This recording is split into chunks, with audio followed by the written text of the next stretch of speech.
우리 다 함께 사도신경으로 우리의 신앙을 고백드리시면서 2월 21일 월요일 아침 예배를 우리 하나님 앞에 올려드립니다.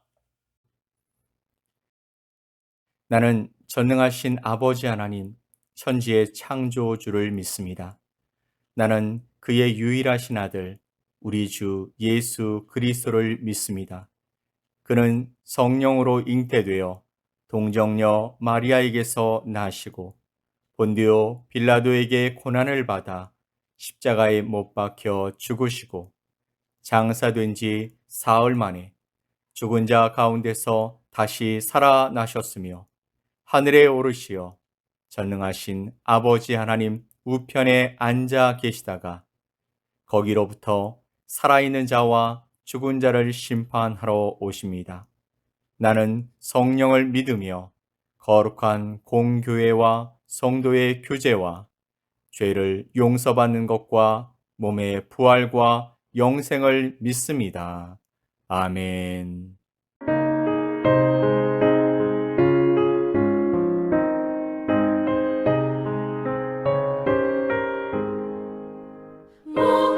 무엇보다도 더 검은 죄로 물든 마음이 있는 보다 더이게 깨끗하게 씻겼네. 주의 보혈 흐르는데 믿고 되어나가 주의 은혜 내가 입어 깨끗하게 되었네. 모든 의심 걱정과 두려움이 사라져 슬픈 단식 변하여 기쁜 찬송 되었네.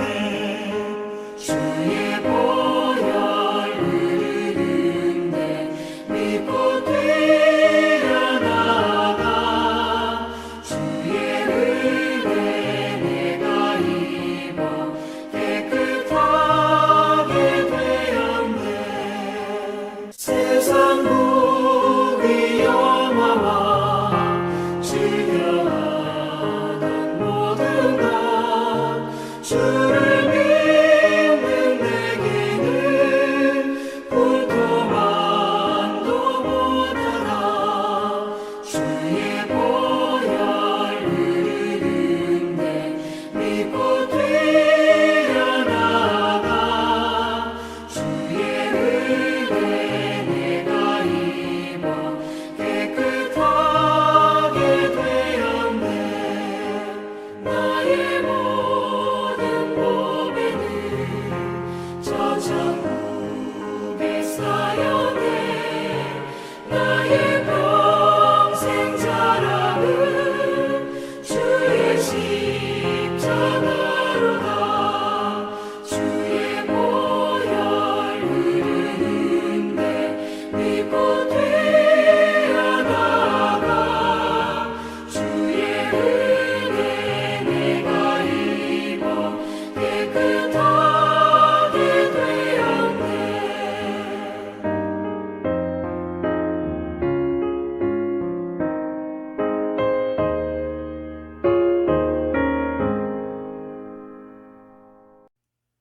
오늘 함께 보실 하나님의 말씀은 사도행전 15장 12절로 21절 말씀입니다. 사도행전 15장 12절로 21절 말씀을 우리 함께 보겠습니다.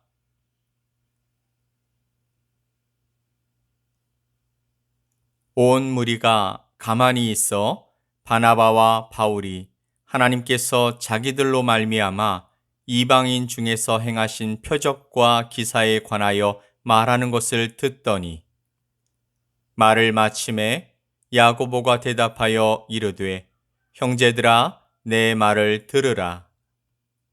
하나님이 처음으로 이방인 중에서 자기 이름을 위할 백성을 취하시려고 그들을 돌보신 것을 시몬이 말하였으니 선지자들의 말씀이 이와 일치하도다. 기록된 바. 이후에 내가 돌아와서 다윗의 무너진 장막을 다시 지으며 또 그 허물어진 것을 다시 지어 일으키리니 이는 그 남은 사람들과 내 이름으로 일컬음을 받는 모든 이방인들로 주를 찾게 하려 함이라 하셨으니 즉 예로부터 이것을 알게 하시는 주의 말씀이라 함과 같으니라. 그러므로 내 의견에는 이방인 중에서 하나님께로 돌아오는 자들을 괴롭게 하지 말고 다만 우상의 더러운 것과 음행과 목매어 죽인 것과 피를 멀리하라고 편지하는 것이 옳으니 이는 예로부터 각 성에서 모세를 전하는 자가 있어 안식일마다 회당에서 그 글을 읽음이라 하더라. 아멘. 사도행전 15장은 기독교 역사상 최초의 종교 회의인 예루살렘 공의회가 소집된 이유와 거기서 결정한 사항이 기록되어 있습니다. 최초의 이방인 교회인 안디옥 교회가 바울과 바나바를 세울 때 금식하며 기도하였는데 이렇게 하도록 인도하신 분이 성령님이셨습니다. 안디옥 교회가 바울과 바나바를 전도자로 세우고 파송하여 구브로, 비시디아, 안디옥 그리고 여러 지역에 예수님의 말씀을 전하도록 하였는데 이 역시 두 사람이 성령님의 보내심을 받았다고 사도행전 13장은 명시하고 있습니다. 이처럼 성령님께서 제자들에게 땅끝까지 이르러 내 증인이 되리라 라는 주님께서 주신 사명을 잘 감당할 수 있도록 함께해 주신 것입니다. 그런데 성령님의 인도하심을 받아 주님을 따르는 사람들이 이 사명을 감당하는 것이 마냥 쉬운 것만은 아니었습니다. 외적으로는 박해가 있었죠. 그리고 내적으로는 여러 갈등이 있었습니다. 오늘 말씀을 보면 교회 내 교리적인 문제가 발생했습니다. 이 문제를 해결하는 과정을 사도행전 15장이 보여주고 있는 것입니다. 1절 말씀을 보면 유대로부터 안디옥으로 간 어떤 사람들이 복음에 벗어난 교리를 가르치는 일이 발생하게 됩니다. 그들의 가르침은 구원의 조건으로 할례를 받아야 한다라는 것이었습니다. 최초의 할례자는 아브라함이었죠.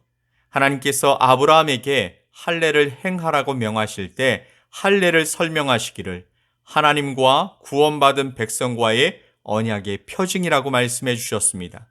즉 할례는 하나님께서 말씀하시듯이 구원받은 자의 표적이지 구원의 조건은 아니라는 것이죠. 구원은 전적인 하나님의 은혜입니다. 아브라함이 행위로 구원받은 것이 아니라 하나님의 은혜로 택함을 받아 구원받은 백성이 되었다라는 것입니다. 그런데 유대로부터 온 어떤 사람들은 여전히 민족주의적이고 율법주의적인 사고방식에서 벗어나지 못했습니다. 구원은 오직 예수 그리스도를 믿음으로 받는 것입니다. 여기에는 어떤 부가적인 조건이 붙지 않습니다. 할례나 율법의 준수나 어떤 행위가 구원받는 조건으로 요구되지 않는 것입니다. 구원은 전적인 하나님의 은혜입니다. 유대로부터 온 어떤 사람들이 복음을 잘못 해석했고 예수님의 대속적 죽음을 헛되게 만들었던 것이죠. 그럼에도 불구하고 거짓 복음을 전하는 사람들이 안디옥 교회에서 리더 역할을 하였던 바울과 바나바와 이 문제를 가지고 격한 논쟁을 벌였습니다. 유대 전통에 큰 자부심을 느꼈던 사람들은 예수님의 가르침의 본질을 이해하지 못하면서 자신들의 주장을 굽히지 않았고 그래서 안디옥 교회는 할례와 구원과의 관계에 대한 답을 얻기 위해서 바울과 바나바와 함께 몇 사람을 예루살렘 교회로 보냈던 것이죠. 초대교회에서 아직 말씀이 정립되지 않았던 시기였기 때문에 지역 교회 자체에서 해결할 수 없는 그런 사항들은 상회 기관인 예루살렘 공의회를 통해 답을 얻으려고 했던 것입니다. 그렇게 안디옥 교회에서 헌의한 할례 준수 문제에 대해서 의논하러 사도들과 장로들이 모임으로써 예루살렘 공의회가 시작되었습니다. 하지만 거기서도 할례의 준수 문제가 쉽게 결론나지 않았던 것이죠. 7절 말씀을 보면 많은 변론이 있은 후에라고 말씀하고 있습니다. 즉 많은 변론이 있었을 정도로 사람들의 생각이 달랐고 의견이 서로 갈리었다라는 것이죠. 그럼에도 불구하고 합의된 결론이 나지 않자 사도 베드로가 발언하게 되었습니다. 7절로 11절 말씀 속에서 이렇게 말씀하십니다. 그들이나 우리나 차별하지 아니하셨느니라. 그런데 지금 너희가 어찌하여 하나님을 시험하여 우리 조상과 우리도 능히 매지 못하던 멍에를 제자들의 목에 두려느냐. 그러나 우리는 그들이 우리와 동일하게 주 예수의 은혜로 구원받는 줄을 믿노라. 아멘. 베드로의 발언의 핵심은 구원에 있어서 이방인과 유대인들과의 차별이 없다라는 것입니다. 구원은 인종과 상관없이 모든 사람이 동일하게 예수님을 믿음으로 주 예수의 은혜로 받는 것이라는 것이죠. 하나님께서 유대인처럼 이방인에게도 성령님이 임재하시는 은혜를 주셨고 또한 믿음으로 이방인을 정결케 하시니 이방인과 유대인을 차별하지 아니하시는 하나님을 시험하지 말고 이방인에게 할례와 율법 준수의 멍에를 매게 하지 말라는 것입니다. 베드로가 이 말을 할 때 하나님의 명령에 따라서 이방인이었던 백부장 고넬료에게 복음을 전하고 그의 가족에게 세례를 베푼 것을 염두에 두었을 것입니다. 구원에는 차별이 없음이 이미 일단락되었다라는 것이죠. 즉 하나님께서 예수님의 보혈로 값없이 주신 값진 구원에 불필요한 조건을 달아서 하나님을 시험하는 일이 없어야 한다라는 것입니다. 즉 복음과 무관한 불필요한 조건을 달지 말라라는 것이죠. 이어 14절에서 야고보는 사도 베드로의 발언처럼 하나님의 구원에는 차별이 없음을 강조했습니다. 14절 말씀에 하나님이 처음으로 이방인 중에서 자기 이름을 위할 백성을 취하시려고 그들을 돌보신 것을 시므온이 말하였으니 아멘. 여기서 시므온은 시몬 베드로를 가리키는 것입니다. 그리고 그 내용은 하나님께서 베드로를 통해 이방인이었던 고넬료를 돌아보신 일이었습니다. 그리고 다윗의 무너진 장막이란 예수님을 가리키며 허물어진 것을 다시 지어 일으킨다라는 것은 하나님 말씀이 기초가 된 나라, 주님의 몸된 교회를 세운다라는 것을 뜻하는 것이고 하나님께서 이방인을 돌보신다라는 것은 이방인들을 불쌍히 여기시고 하나님의 사랑을 베푸신다라는 것을 말씀하시는 것입니다.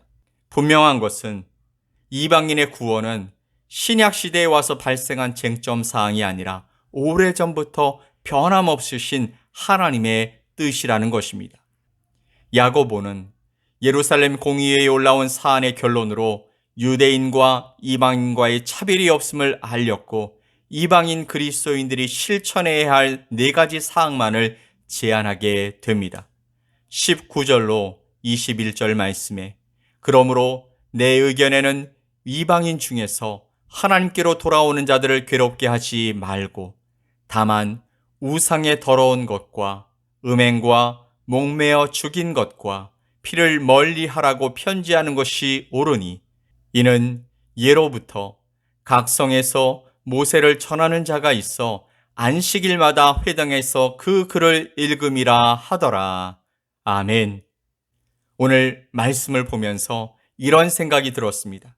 내가 하나님께로 돌아오는 자들의 걸림돌이 되지 않아야 하겠다. 나의 잘못된 생각으로 인해서 하나님께로 돌아오는 자들을 괴롭게 하지 말아야 하겠다. 나의 잘못된 지식으로 하나님께로 돌아오는 자들이 잘못된 행위를 진리로 알고 행하는 일이 없도록 해야 하겠다라는 것입니다. 그러기 위해서는 항상 하나님의 말씀을 바르게 그리고 더 깊이 알도록 끊임없이 하나님께 지혜와 은혜를 간구하며 살아가야 할 줄 믿습니다. 초대교회에서 할례를 지켜야 한다라는 문제가 교회 내 문제로 발전했지만 사도들과 장로들과 교회가 모여서 주님의 뜻을 바르게 그리고 더 깊게 알게 된 계기가 되었듯이 오늘 하루도 우리 가운데 일어나는 문제를 두려워하지 말고 성령님의 도우심을 받아서 하나님의 말씀 안에서 바르고 온전하게, 그래서 주님을 바르고 더 깊이 알아가는 기회로 삼으며 살아가는 복된 하루가 될 수 있기를 예수 그리스도의 이름으로 간절히 축원드립니다. 아멘. 우리 함께 기도합시다. 하나님 아버지, 죄로 말미암아 죽을 수밖에 없었던 저희를 아무 조건 없이 구원의 은혜를 베풀어 주셔서 감사합니다. 오직 예수님을 믿음으로 구원받게 해 주셨사오니 저희가 주님의 보혈이 헛되지 않도록 바르게 살아가게 하여 주시옵소서. 복음의 진리에서 벗어나 사람에게 멍에를 매지 않게 하시며 또한 교회의 덕을 세우지 못하는 언행을 삼가할 수 있도록 지혜와 명철을 더하여 주시옵소서. 그러기 위해서 하나님의 말씀을 통해 주님을 바르게 그리고 더 깊게 알아갈 수 있도록 도와주시옵소서. 그렇게 우리를 도우실 주님을 기대하며 예수 그리스도의 이름으로 기도 올리옵나이다. 아멘. 하늘에 계신 우리 아버지여, 이름이 거룩히 여김을 받으시오며 나라가 임하시오며 뜻이 하늘에서 이루어진 것 같이 땅에서도 이루어지이다. 오늘 우리에게 일용할 양식을 주시옵고 우리가 우리에게 죄 지은 자를 사하여 준 것 같이 우리 죄를 사하여 주시옵고 우리를 시험에 들게 하지 마시옵고 다만 악에서 구하시옵소서. 나라와 권세와 영광이 아버지께 영원히 싸움나이다. 아멘.